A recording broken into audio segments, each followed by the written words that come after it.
There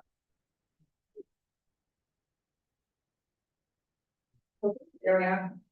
Good morning. Sorry for the late start. So we're gonna call this meeting to order at 9:40 a.m. And we're gonna have a moment of reflection.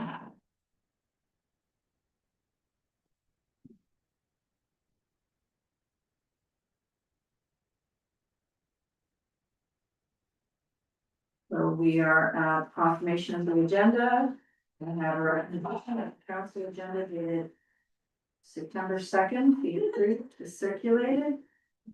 Moved by Deputy Mayor Wilhelm, second by Councillor Cordew. All those in favor? Carried. Declaration of pecuniary interest for anyone this morning? No. Report of closed session.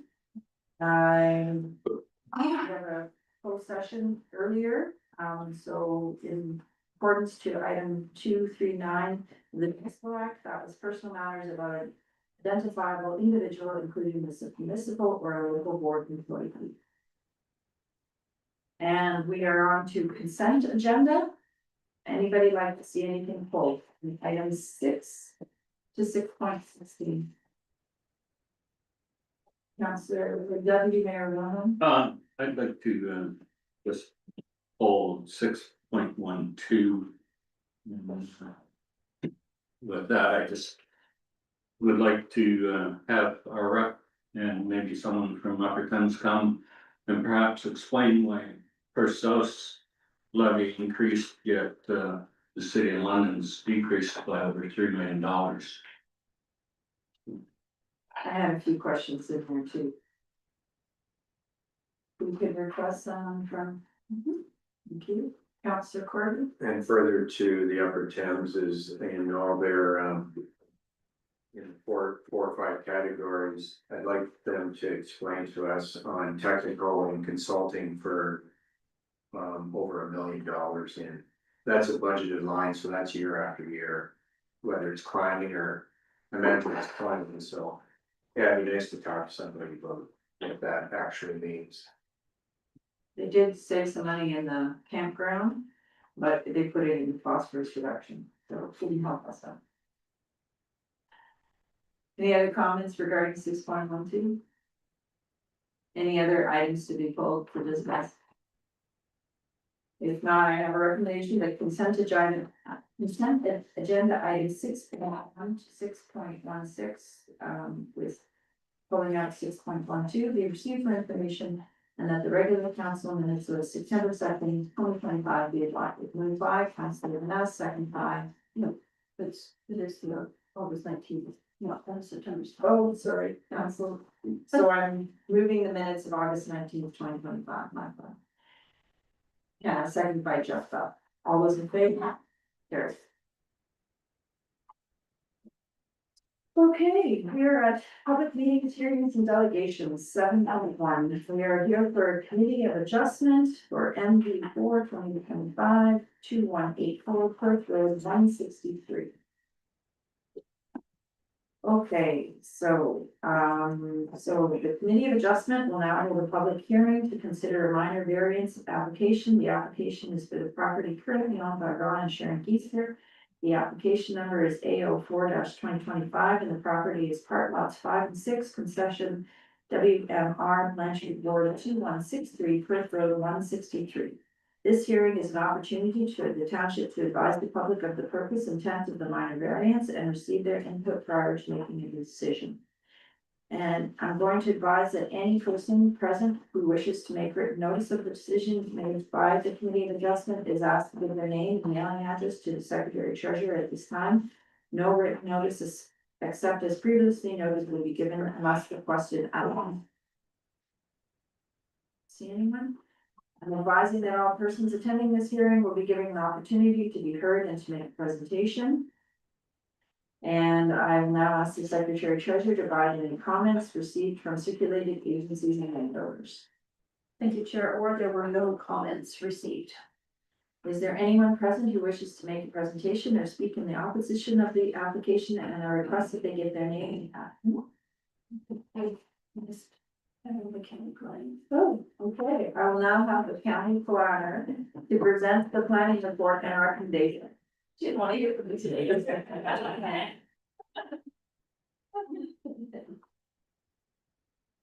Go ahead, Haley, the floor is yours, sorry about that. Okay.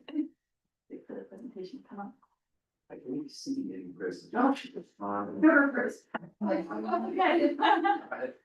There may be, No, that's me. No, that's better in the folder. on here, there's. Yeah, there might be some photos at the end of my. Yes. Yeah. I apologize. That's okay. Some of my slides might not make sense, but we'll go ahead. Perfect. Good morning, Mayor and Councilors. I'll be presenting minor variance application A04-25 for lands municipally known as 2184 Perth Road 163 in the Township of Perth South. The subject application is proposing relief to reduce the interior side yard width from 10 meters to 1.5 meters for grain bins over 12 meters. Relief to reduce the interior side yard width from 3.75 meters to 1.5 meters for grain bins under 12 meters. Relief to reduce the interior side yard width from 4.5 meters to 2 meters for buildings and structures subject to the site plan approval. And relief to increase the maximum building height from 12 meters to 30 meters for the existing grain bins. Side yard setbacks are generally intended to provide adequate buffering and screening between properties. In this case, the subject lands are used for farming practices and are not expected to create any privacy concerns or overlook between the proposed buildings and structures. Issues related to access and drainage have been appropriately addressed through the approval of site plan. The intent of height restrictions is to ensure that buildings and structures are compatible with the surrounding area in terms of scale and appearance. Height limits help protect the rural character of agricultural areas, minimize visual impacts, and prevent potential conflicts with nearby land uses. Grain elevators are essential components of farm operations, and due to their functional design typically exceeding standard height limits, as such, a variance is required to accommodate their operation within the ACM zone. There are no anticipated adverse impacts related to the existing grain elevators. In light of the foregoing, planning staff recommend the approval of minor variance application MV4-25. Thank you, and I'm happy to answer any questions. Any questions? Councilor Vince? Just one question here, the 30-meter height limit since bins, what about legs? Is that, can they go higher than 30 meters? Through the chair, sir, it was, So my understanding is we're increasing the height of a bin to 30 meters. What about the leg that services that bin? If a bin is 30 meters high, that leg has to be 40 to 50 meters high. it speaks to buildings and structures itself. So in the ACM zone, they limit to 12 meters, so the request from the applicant was 30 meters. So if he wants to put up a higher leg, he has to come back. Through the chair, that's correct, based on what they requested. Any other questions? Okay, so there's no comments received? No. Okay, is there anyone present who wishes to make a presentation or speak in the opposition of the application and a request they give their name and address for the record when they are recognized? Seeing none, is there anyone present by video conference who wishes to make a presentation and speak in support of the application other than the agent applicant? And I request they give their name and address for the record, so they are recognized? No. Does the applicant and agent have any comments in respect to the application, including Caroline Baker's here? The floor is yours, Caroline. Thank you. Good morning, Mayor Orr, members of the council. Carolyn Baker from Baker Planning Group, representing the owners this morning. Certainly a very thorough presentation. I just wanted to add that the intent of the minor variance is to implement an approved site plan application with site plan agreement, as well as the consent that came before you earlier in the summer. So certainly there are no proposed changes on the site. As a result of the variance, this will implement the approved site plan and is required simply because new property lines are being created between the retained farm and the agricultural related use. Certainly that's, I think, all at this point, but also happy to answer any questions. Thank you. Any questions for Caroline? Okay, seeing none, committee committee will now consider a resolution regarding the application. So I have a recommendation that the Township of Perth South Committee of Adjustment approve application file MV 4-2025 submitted by Ron and Sharon Giesberg for lands described as concession lots Mestral Road, part lot 5, municipally known as 2184 Perth Road 163, subject to the following condition: that the minor variance only applies to the proposal as applied for. Moved by Councillor Vanass, second by Councillor Jeff Bell. All those in favor? Carried. And now I am adjourning the hearing. That's the resolution. Move to adjourn. Moved by Councillor Corview, second by Deputy Mayor. All those in favor? Carried. All right, we are at a public meeting for a zoning bylaw amendment at 3860 line 9. Sorry, I have one. That's okay. Thank you. So we're moving into a public meeting. So I have to adjourn the regular meeting, moved by Deputy Mayor Wilhelm, seconded by Councillor Corview. All those in favor? Carried. And this is an application for a proposed zoning bylaw amendment to satisfy condition 7 of consent application B 20-2025. The application is submitted by Henry Sturkenberg. Sturkenberry, did I say that right? No, Sturkenberg. Sturkenberg, okay, that's what I thought, no. Okay, it's for property described as lot 5 concession WOR Downey Ward 3860 Mineville. I will now ask the clerk to advise and confirm on the method and date of the notice given for this meeting. Thank you, Mayor Orr. Notice was circulated by regular mail and a sign posted on the property as of August 12th, 2025, as required under the provisions of the Planning Act, as well as being posted on the township website. I'll now ask Haley to provide an overview of the application.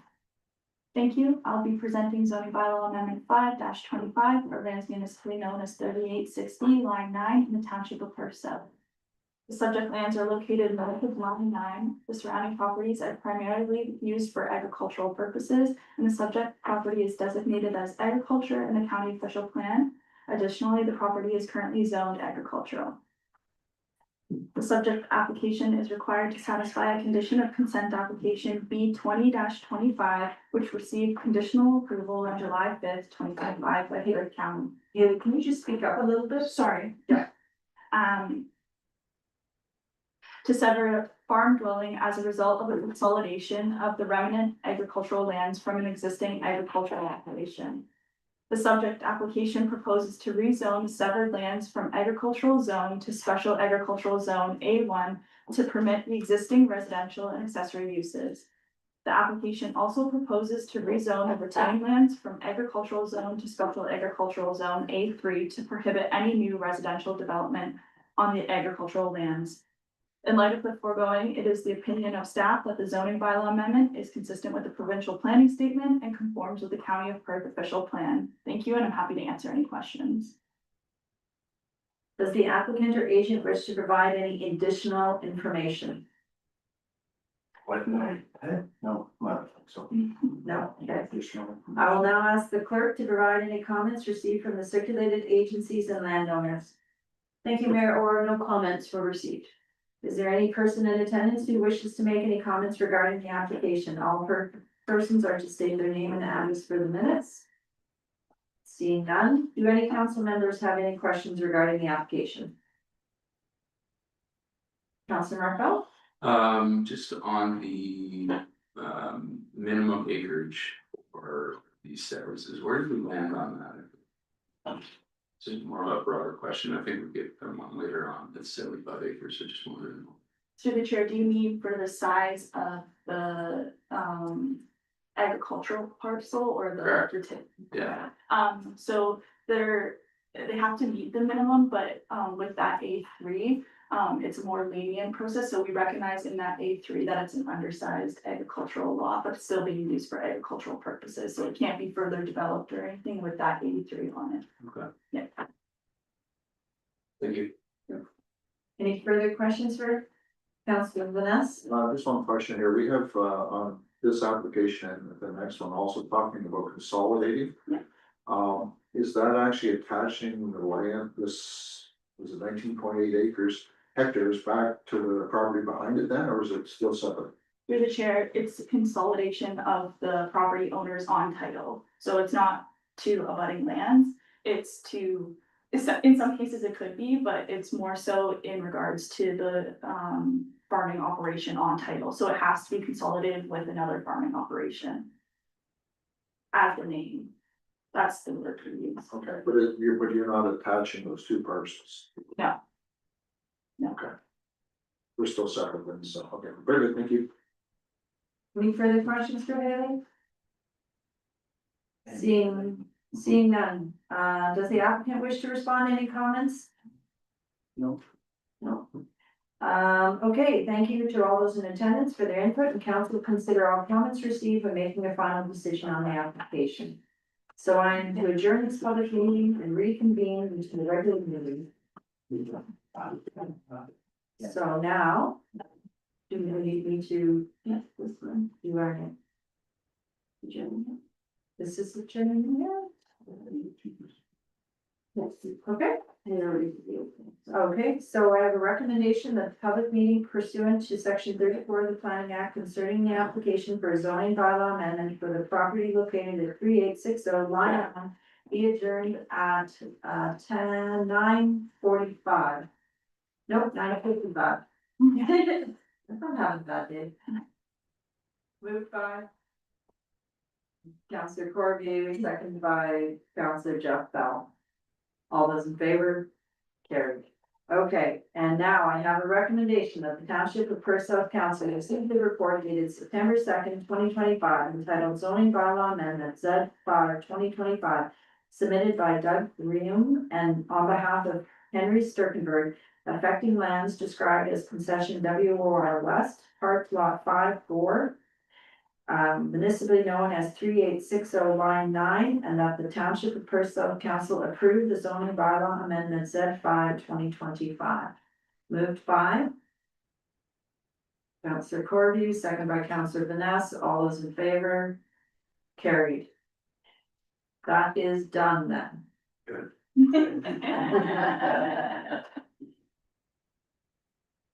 All right, so we're moving on to 7.3, Haley Halama Planner, your consent application for B 35-25.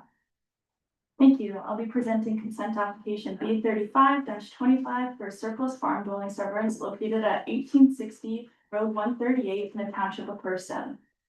The subject application proposes to retain a surplus farm dwelling residence. The severed lands will be consolidated with a farming operation located at 5021 Line 8. The application is proposing to retain a residential lot that is approximately 1.04 hectares in area and contains a single detached dwelling, a dry shed, a metal utility building, a private well, and septic. The lands to be severed are approximately 53.39 hectares in area and are vacant and will continue to be used for agricultural purposes. A condition of consent has been included that will impose restrictions on future permitted uses of the severed and retained lots through the adoption of a required zoning bylaw amendment. The condition requiring a ZBA has been recommended to satisfy the requirements of the 2024 PPS and the County of Perth official plan.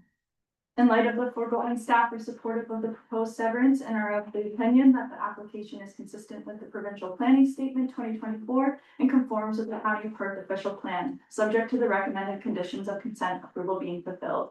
Thank you, and I'm happy to answer any questions. Any questions for Haley regarding this?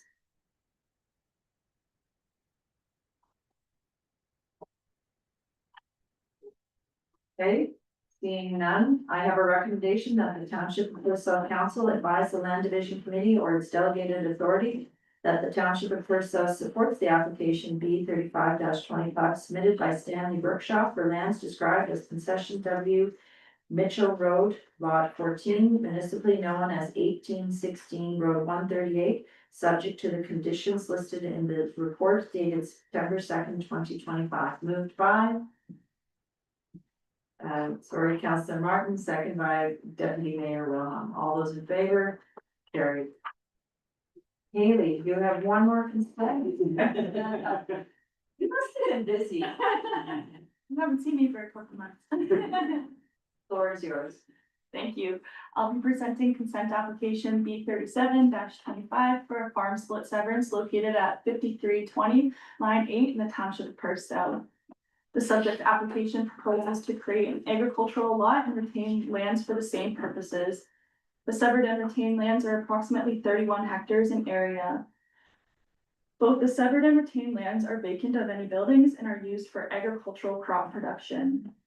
The official plan provides direction on minimum lot area of 40 hectares for the agricultural lands. Although the proposed severed and retained parcels do not meet the minimum, they both exceed the township of Perth South's minimum lot size requirement of 30 hectares for agricultural lots. As such, both parcels are of sufficient size to support ongoing and future agricultural activities, including flexibility for crop rotation and farm management. In light of the foregoing, staff are supportive of the proposed severance and are of the opinion that the application is consistent with the provincial planning statement 2024 and conforms with the county of Perth official plan, subject to the recommended conditions of consent approval being fulfilled. Thank you, and I'm happy to answer any questions. Any questions for Haley on this one? Council Vanessa. Just a question, it's not so much this application, but it looks like there was a house severed off of this one property at one time. I don't know if it was in the last years or 50 years ago. Is there any restrictions on the property? Through the chair, this does not require them to go through rezoning because it's not through the surplus farm dwelling severance requirements. So if we severed this house off today, could this applicant come back and sever farm two like he's doing now? So through the chair, that lot has already been I created. realize that. Yeah. But say somebody else came in, severed the house off on a property, something like this, could they then sever the farm down the road? Or are we putting restrictions on that now? Through the chair, I don't know if I followed the question exactly, but if they merged the house that was already severed off and consolidated it with that farm, I guess technically they could. No, I don't want to, so all I'm saying, this is 150, was 150 acre property. Yeah. Sometime in the past, we severed a house off. Yeah. We don't know the time frame. That's fine. If we had 150 acre property now with a house on it, and the landowner came to council now and says, I want to sever the house off. Oh. And we do the surplus dwelling, that's all great. Can he come a year later, 2 years later, the following month and say, I'd like to split that 149 acres or 148 acres that are left? Can he do that? Through the chair, yes. Okay, good, thank you. Very simple. Sorry. I can't ask the question. Yeah. Sorry. Council Markville. I think this may be another way that it might be the same question. So there's a red part that's retained. I don't know if I can put that up there. That red part is retained. Can we make, so they can build on that lot? Through the chair, yes, there's no restriction for agricultural, so a single detached dwelling is permitted as an agricultural. Okay, and then does it have to be severed on that lot, or can it be the same, can it be a separate owner, I guess is my. Do you know what I mean? Can they make They a could- residential lot on that? They separate could go lot? through a surplus later down the road, They if can. they did decide to do that, Yeah. yes. Okay, thank you. Any further questions? Okay, I have a recommendation, that the Township of Perth South Council advises the Pollution Committee or its delegated authority that the Township of Perth South supports the application file B 37-25 submitted by Curry Inc. Farms for the lands described as Blanchard Concession 4, Part Lots 16 and 17, municipally known as 5320 Perth Line 8, subject to the conditions listed in the report dated September 2nd, 2025. Moved by Deputy Mayor Wilhelm, second by Mark Bell. All those in favor? Carried. Thank you, Haley. Thank you. Okay, we're gonna move to 7.5 for the Watson and Associates. You're welcome to stay or you're welcome to go. You can go.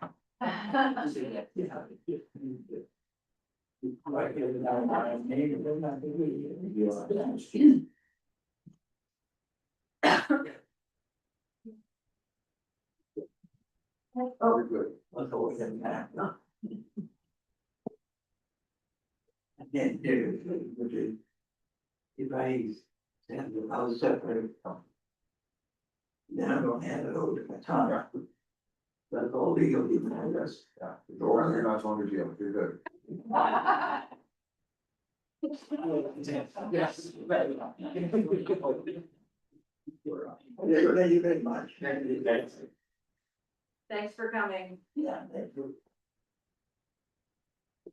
All right, we are at 7:25, the Watson Associates Water Data Study.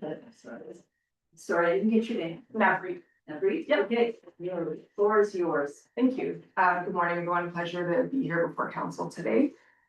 So my name is Navreet Bains. I'm the senior project coordinator at Watson and Associates. So we were retained by the township to undertake a water rate study to forecast water rates for your two water systems, the St. Paul's and the Black Creek systems.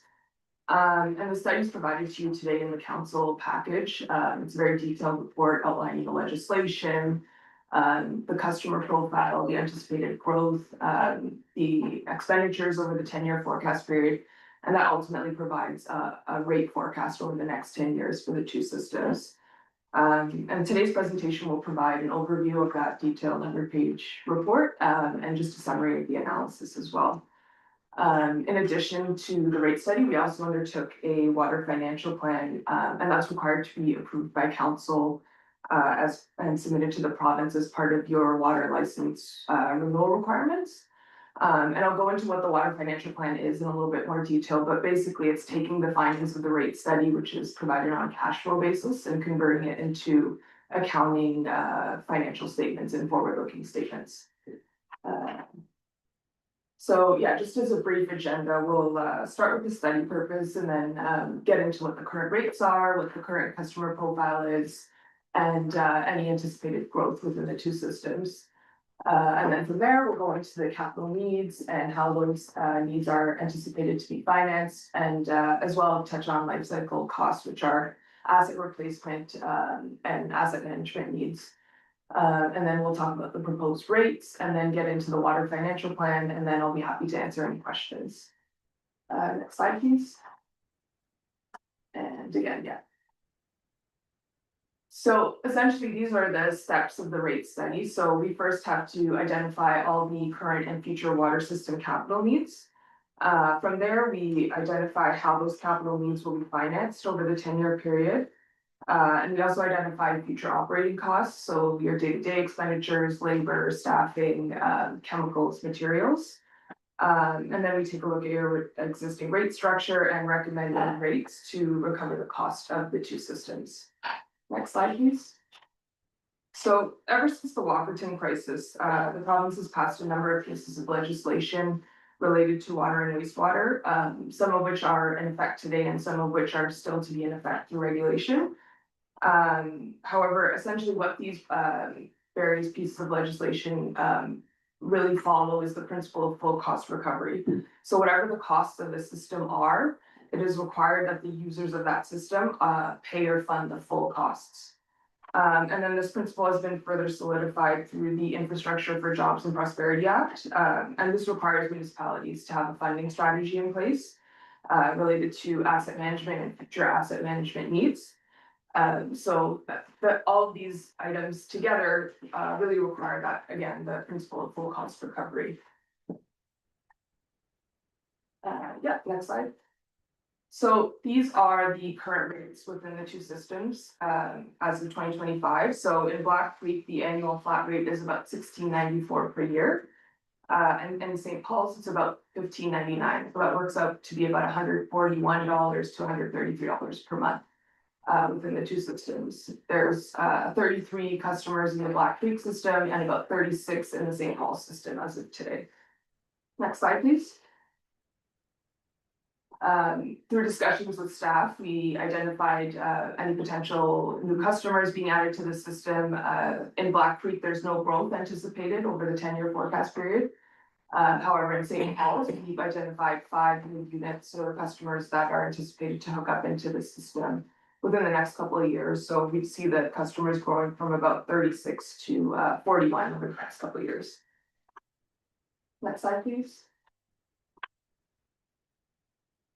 So, through discussions with staff, we developed the capital needs, and these were mainly, developed through the, forecast provided by Aqua, which is your water service provider. In addition to those needs, we also reviewed the township's 2022 asset management plan, which, provides, recommendations related to asset management and how much should be spent on an annual basis on, replacing, the existing assets.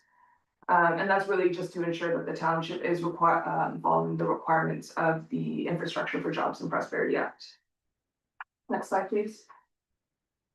So in Black Creek, this is the 10-year capital forecast. So really what we're looking at over the next 10 years is a total expenditure of about $161,000. And that's largely related to asset management and the replacement of those existing assets, in addition to some other minor capital components. Next slide, please. And then similarly on the St. Paul side, the total 10-year forecast is about $217,000. And again, it's mainly related to asset replacement. However, there's also the additional minor capital components as well. Next slide, please. So municipalities have a number of different options in funding capital needs. So municipalities with a lot of growth would fund any growth related expenditures through development charges. However, that's not applicable here. Municipalities also have the option to finance any large expenditures with debt. However, we haven't assumed any debt over the forecast period for any expenditures. There's also any existing reserves and operating budget transfers. So that really what that is taking your in-year rate revenue, transferring that to the reserves, and then transferring that to fund any capital requirements. There's also grants and capital charges through the Municipal Act. However, we haven't considered those as part of this study. Next slide, please. So these are your reserves, reserve balances as of December 31st, 2024. So within the Black Creek Water Reserve, there's about 170,000. And in the St. Paul's Water Reserve, there's about 234,000. So based on that capital program, a couple slides back for the two systems, this is our proposed capital financing program. So really what we're looking to do is to fund all the capital through the existing reserves and then funding those reserves within your rate revenue. So essentially a portion of the user rate revenue is being transferred to the reserve funds to fund any capital expenditures. And just to touch on the life cycle costs and the asset replacement costs, the Infrastructure for Jobs and Prosperity Act requires municipalities to plan for future asset replacements. So within the asset management plan, the total replacement cost of the water asset inventory is approximately $2.08 million in today's dollars. And what that equates to on an average annual level of investment or recommended level of spending per year is about $34,500. So we've allocated that provision between the two systems based on the proportionate share of existing assets. So we've added in additional provisions in the capital forecast to account for this recommended level of investment related to the replacement of assets. Next slide, please. So in addition to those more the capital components and those larger expenditures, there's also the day-to-day expenditures we have to consider. So things like staffing and utilities, all of that. So we've built that into the forecast as well. The majority of the expenditures have been inflated at about 2% on an annual basis. And then components such as hydro, materials, chemicals, those have been inflated at about 5% on an annual basis. And that's just those expenditures tend to increase at a faster pace than general inflation. So overall, this is the operating budget forecast for Black Creek. You can see the major component is that day-to-day operating cost, as well as the capital in the red there at the top. So you can see that over the 10-year forecast, the operating budget is increasing from about $59,000 in 2026 to about $83,000 in 2035. And then similarly on the St. Paul side, you can see there's a larger component related to capital. That's just because there's a higher proportionate share of the assets and the capital needs in that system. So within this system, the operating budget is growing from 72,000 to about 102,000 by the end of 2035.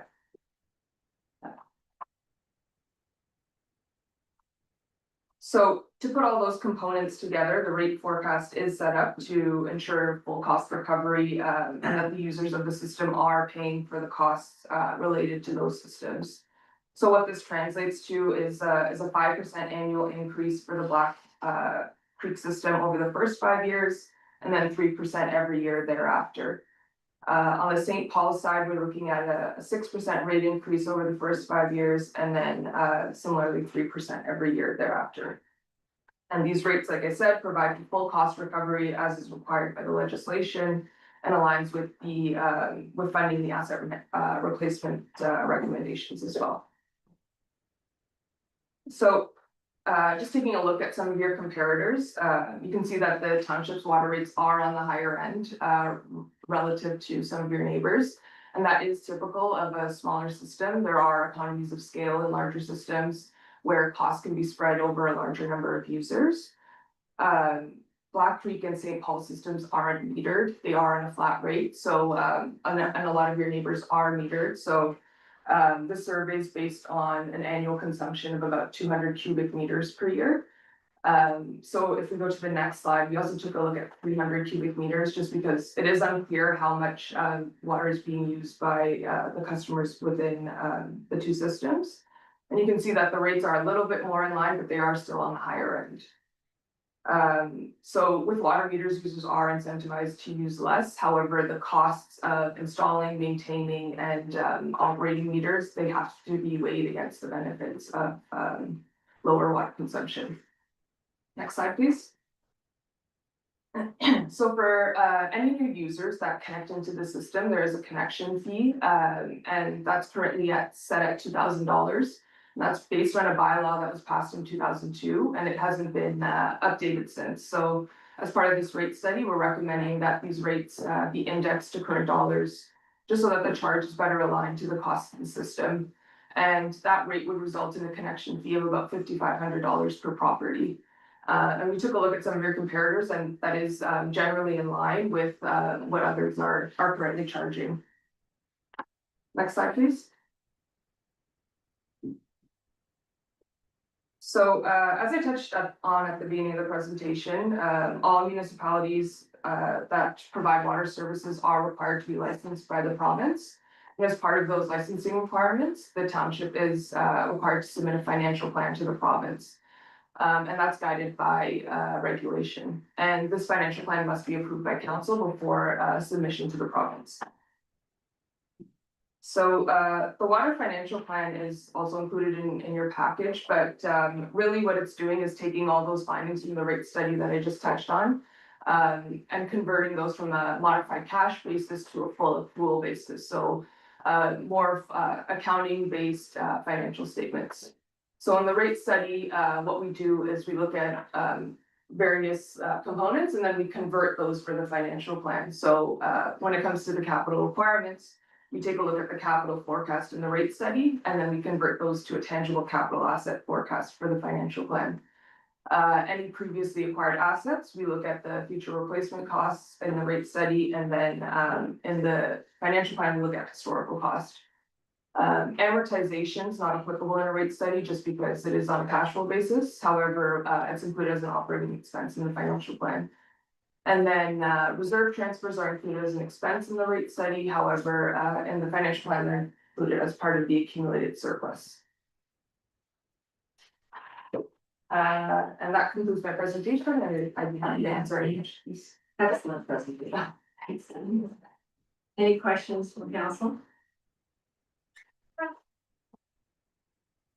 Anyone? Councilor Marco?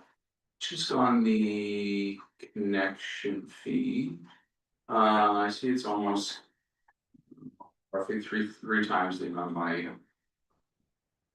3 years ago. Where did that come from? Where did the index rate for the connection fee? So we can do that for property? I didn't get to that number. Yeah, we inflated it by the non-residential building construction price index from 2002 to 2025. So it's been pretty significant, especially over the past couple of years, so it's just keeping up in line with inflation. Councillor Jethro?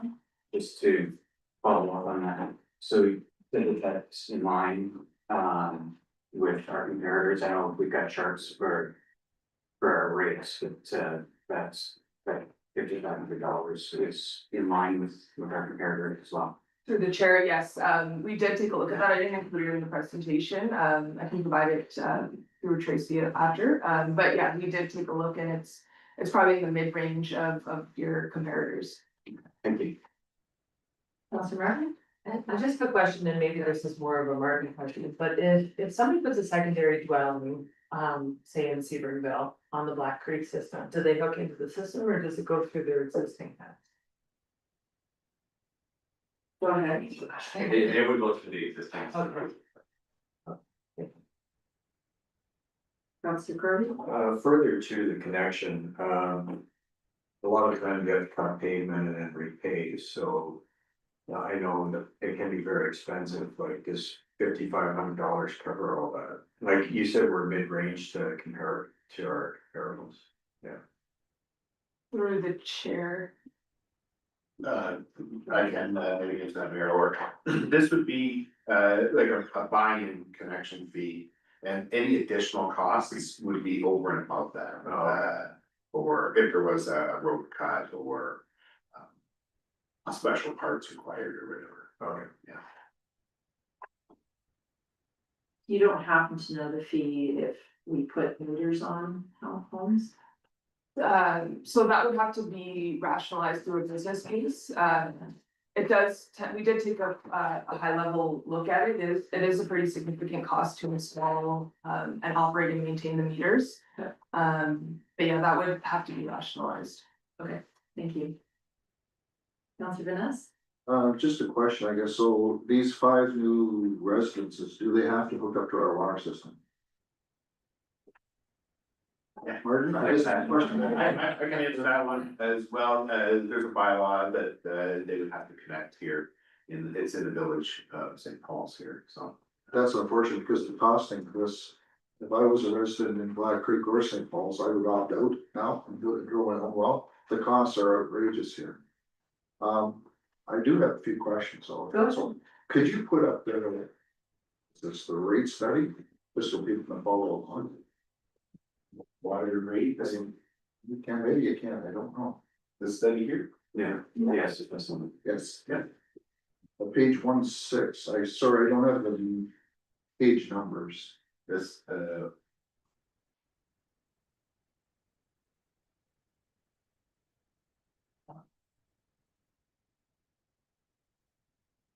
So, right here, one back, I think.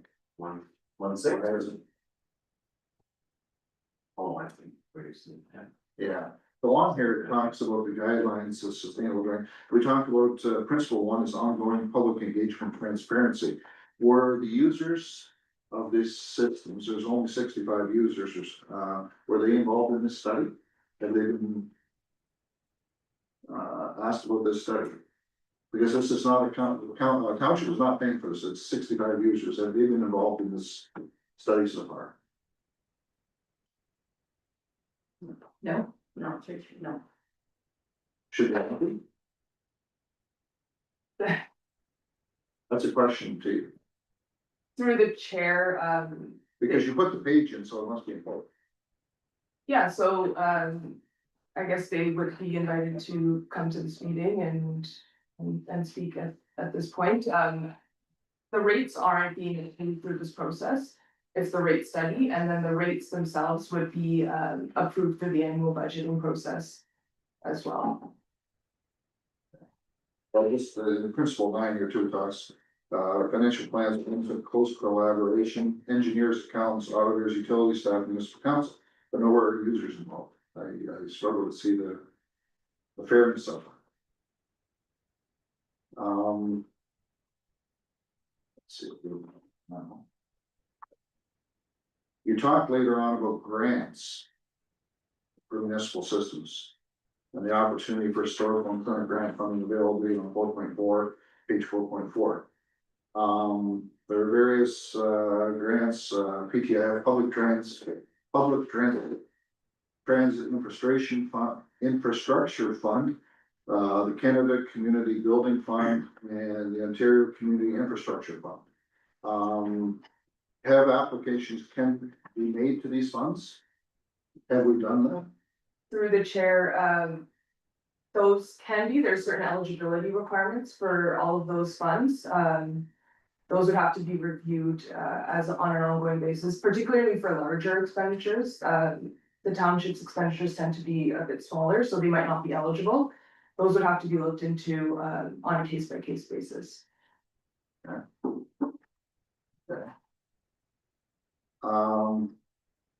So you have it in here, page 410. You can bring that up. And we're using some numbers here, for budget 2025. That's. So we started off, with a new well, drinking well, $160,000. And where did that number come from? Through the chair, that came through the budget documents provided by staff. That's just a budget, well, that project hasn't been tendered yet, it may come higher, it may come considerably lower. A year ago, that number was 60,000. But I mean, we're using that number for all our forecasts, so should we not wait until we actually do the tender? Through the chair, it's just the best available information at this time and to forecast the rates. Okay, and then farther down, about 6, 7 numbers down, we have a well inspection for $85,000.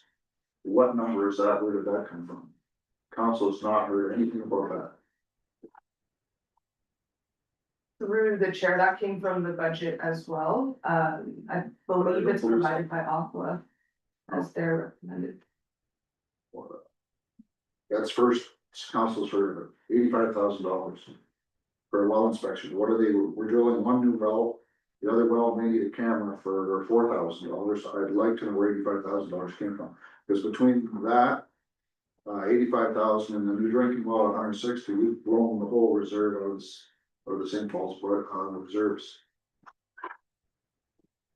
Possible to have Aqua come and answer that question?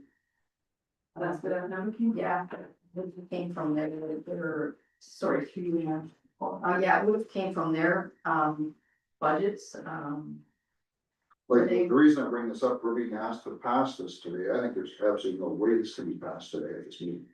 through you, Mayor. Yes, you're not being asked to approve these rates today. It's just a rate study for us to bring to council next year for the budget process. What you're being asked to approve is the financial plan so we can get our water license. The financial plans are based on all this information. How can we have a plan based on an $85,000 cost, which isn't there? We're starting off with numbers that don't make sense. So I would argue that makes the whole study useless, quite honestly. And then another question for you. So as we're doing increasing the amount payable by the users, how have we decided to replace the parts on here? So we have well tanks, analyzers, all these various components of the system. How have we decided that one will last 2 years, one will last 4, one will last 8 years or 10?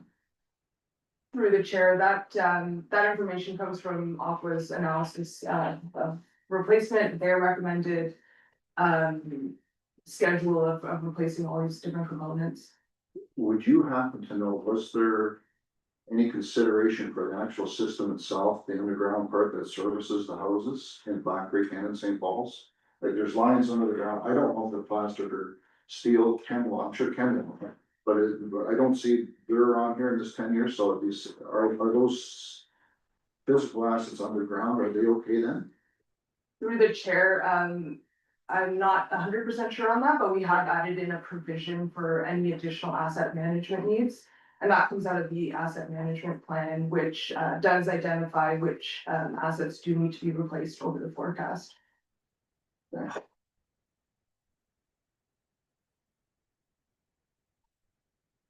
So, I've got your 7.3 connection fees, I have a question on that also. We started at $2,000, you mentioned or calculated that, we're using the inflation factor of 20 years. This is not cost recovery then? Through the chair, it is based on what any loss is undertaken in 2002, and that it's to better align with the costs of today. What costs are they? If somebody's gonna drill, dig a hole in the backhoe and hook up to the line, and that doesn't cost $5,500. So the existing assets, the existing users have used up some of those assets. The new users are going to connect into that system, and they're essentially paying for some of those existing assets. So it's a development charge, really. It's a roundabout way of saying we have a development charge. Through the chair, it's a capital charge through the municipal act. Development charge, okay. Yeah, I guess, some of these, coming back here to this, water tender. I mean, we're using $85,000, we're using $160,000, if we actually look at the tender that was used. Some of the costs of that $160,000, we could put the whole village up in a motel for a hotel in Stratford for 4 days and save $20,000 while this well is going down. So I really do not believe these rate calculations are correct. Tracy Johnson would like to say something. Excuse me, Mayor, or that 85,000, I believe, is supposed to be in the Black Creek well inspection, because we've been having trouble with the well. I don't think it should be under the St. Paul's one. Ken, $85,000 would be driven. Can you, Inspection is $4,000. Ken, you were the one that added that, or you did not, it was a Black Creek inspection. I don't remember adding that. I think it's a question for Auckland, yeah. As to how they came to it. From what I understand then this morning, we are accepting this report, but we still have questions about it. That not necessarily you're going to answer, but Aqua should be answering when it comes to the budget, if I'm right. Does that make sense? Awesome. Any other questions, Council Martin? It's possible I missed it in here, but is there any section that speaks to the age and condition of the underground piping?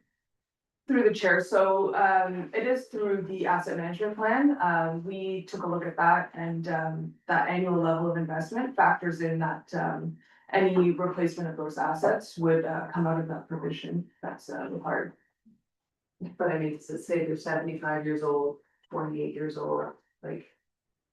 Through the chair, so yes, the asset management plan does say that, so we took the weighted average of all those. So there's no lining or anything that'll be needed in any of these systems in the next 10 years. Within the 10-year forecast, there's nothing identified per se, but there is the ability, like if something were to come up through the provision that could be funded. So just to add more to this, if something was to happen to the water system, then we would have to charge the water unit interest if the tax rate had to pay for it. So this is the reason why we are trying to fund it completely. So yeah, so it's just, that's kind of why the province wants this financial plan, so that you're not using tax rates for to pay for water systems.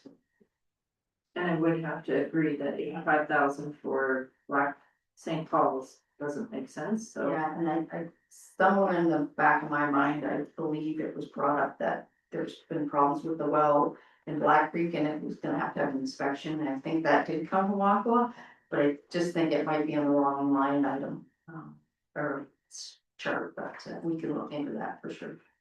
Just one final question on your original presentation, which was good. Would you have the number of users for the other systems? So you have used North Middlesex, Stratford, doing a lot of various comparisons. Would you be able to get the number of users of the systems? Through the chair, I'd have to take a look at what's available publicly. We've done some of those rate studies, so those ones I could definitely provide. It's just depending on what's available publicly, whether those rate studies have been posted on it. Okay, well, that'd be great if you could get that. Thank you. Any other questions? No, great questions and great report. We still have a few more things that we have to just narrow down, but thank you for your report. Okay, so I have a recommendation that the council receives the report on the water rate study from Hoffman and Associates and further. How do we want to do this? Well, this is the recommendation that Tracy gave me, so I would defer to Tracy too. Okay, how do you want to change this recommendation? Through the mayor, I believe we just changed it, that the report was received as information. Okay. And will be brought back next council meeting for. Okay. So I'll say that the council receives the report for the water rate study from Watson and Associates for information. And further, we will have Aqua come to verify some points in the study. Moved by Deputy Mayor Wilhelm, second by Councilor Martel. All those in favor? Carried. Thanks again for your report. I am going to need a bit of a washer break, so I'm going to ask us to adjourn for 5-10 minutes, and then we'll be back. We'll be second. Sorry, Mark.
Okay,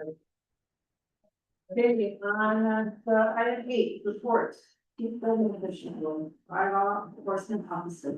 Yes, thank you, Mayor Orr, members of council. It's been another busy month in August. We issued 9 new permits. That represents a construction value of just over 2.2 million and just over 9,000 collected permit fees. Before I wrote this report, there was about 10 permits waiting in the queue. So year to date, we have over 100 permits, 106 to be exact. And that's just over, this time last year, I did just over 80. So we're busy. There was a significant number of inspections too. We did 49 last month. And there doesn't seem to be any, sign of it slowing down, like the phone's still ringing, so that's a good thing. We look forward to helping all the, applicants. There's 2 new bylaw enforcement complaints for the month that we're working through and no new property standards issues for the month.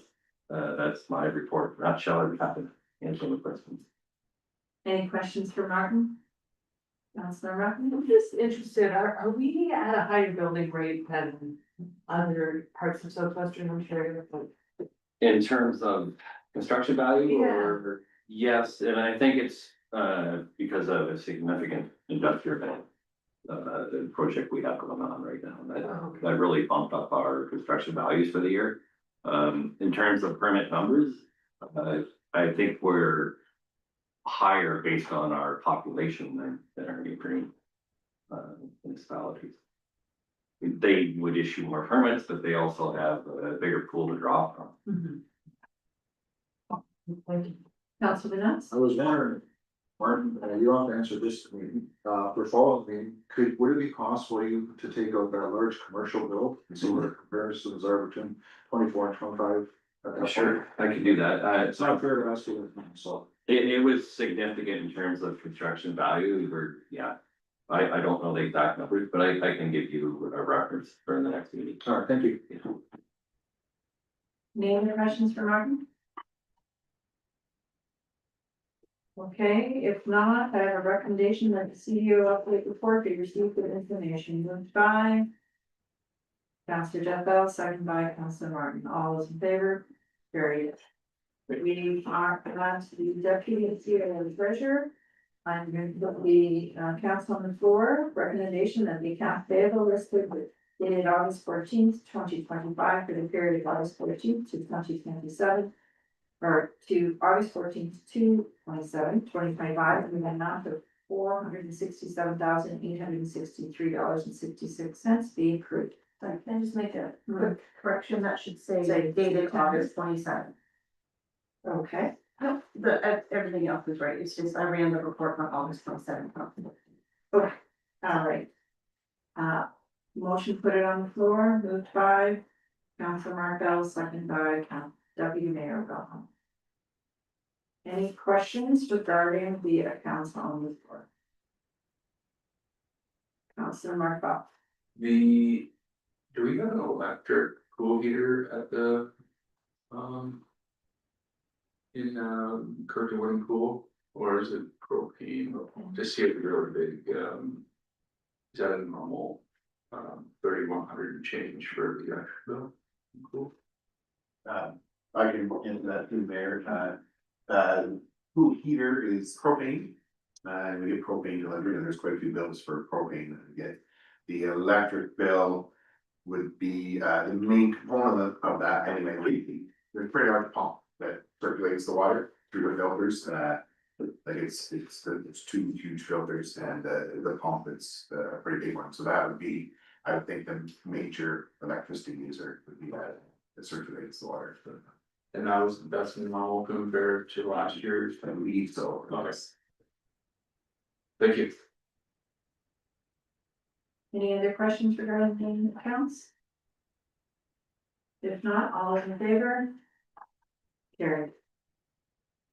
So, Casey, your report on the parking meters.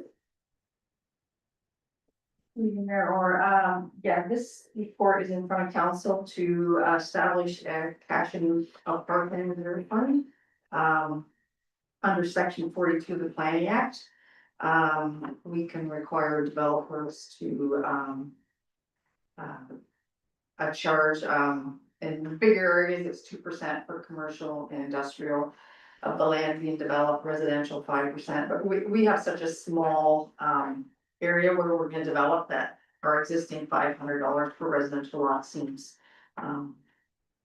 like a standard, like a good charge, so we'll leave it at that, but, it, until now, it has not been being put in a reserve, it's just been used as, revenue, so it needs to be put in a reserve, and collect interest, so that when we go to, doing capital works or any other, recreational area, we have the cash, for to use, so.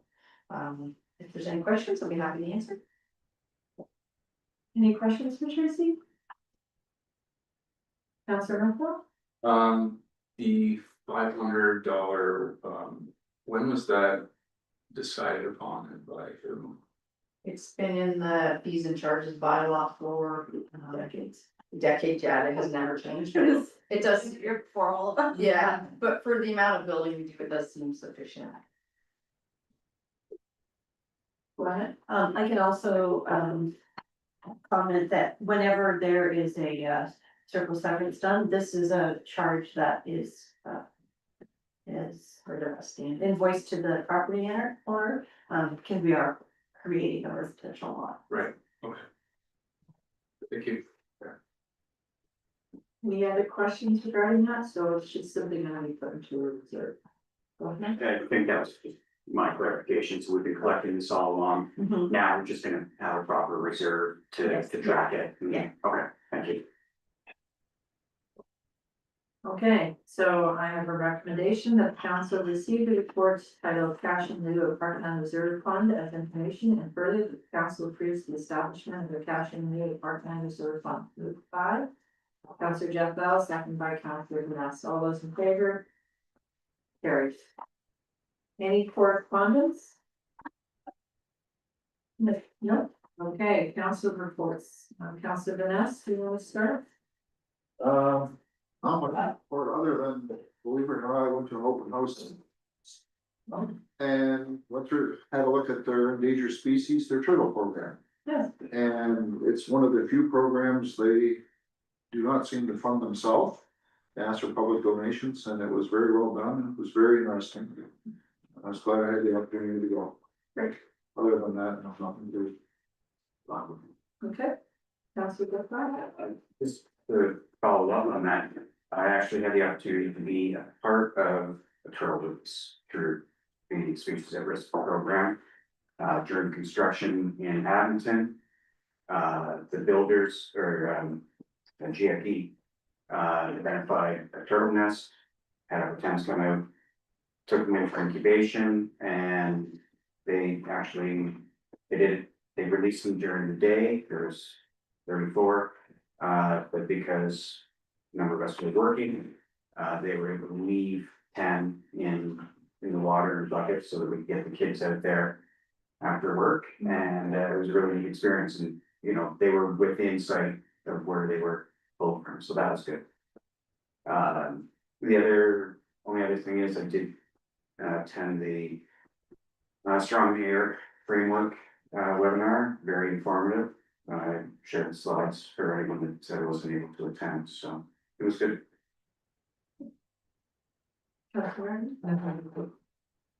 Councilor Corby. No, no, good. Councilor Rapper. Deputy Mayor. All's quiet. Okay. I just wanted to follow up, yes, I was at AMO, I do not know what happened to the screen, but I was listening to you.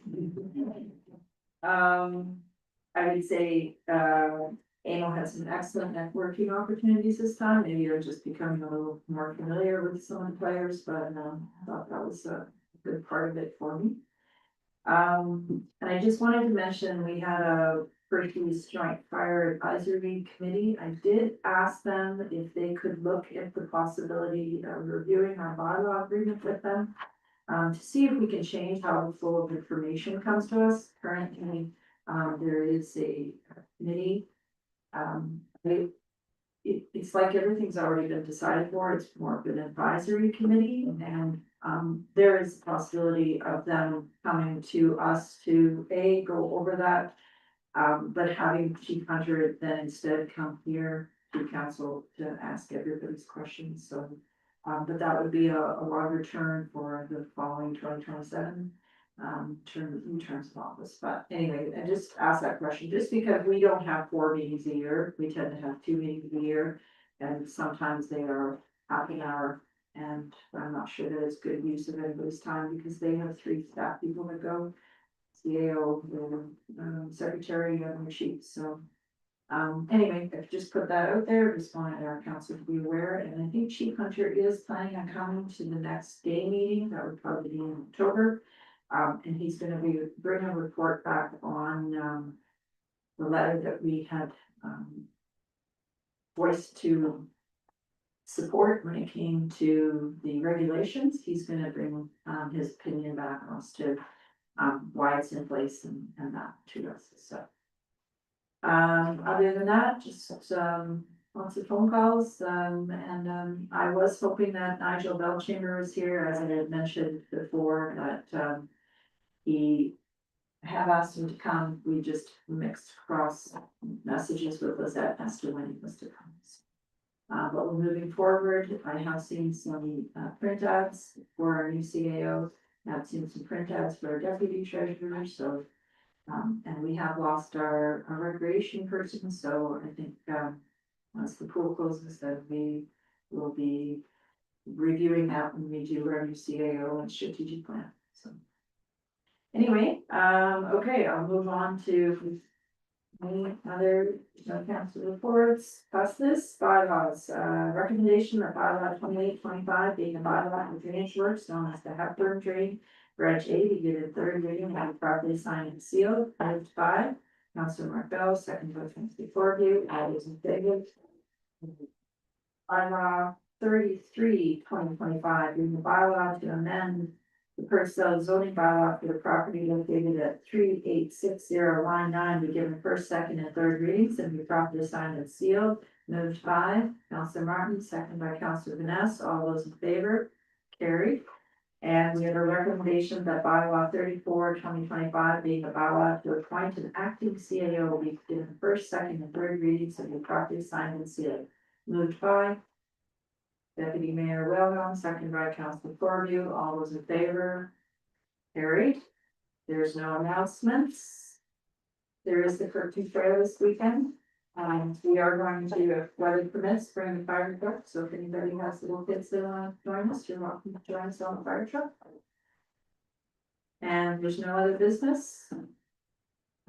Public question period, confirmatory bylaw, a recommendation that bylaw 35 2025 being a bylaw to adopt, confirm, and ratify matters dealt with by resolution of the township of Perth South, be given first, second, and third readings and be properly signed and sealed. Moved by Councilor Martin, second by Deputy Mayor Wilson. All those in favor, carried. And I have a recommendation that the meeting does end by 10:56. Moved by Councilor Martin, second by Councilor Gordon. All those in favor, carried. Thank you, everybody.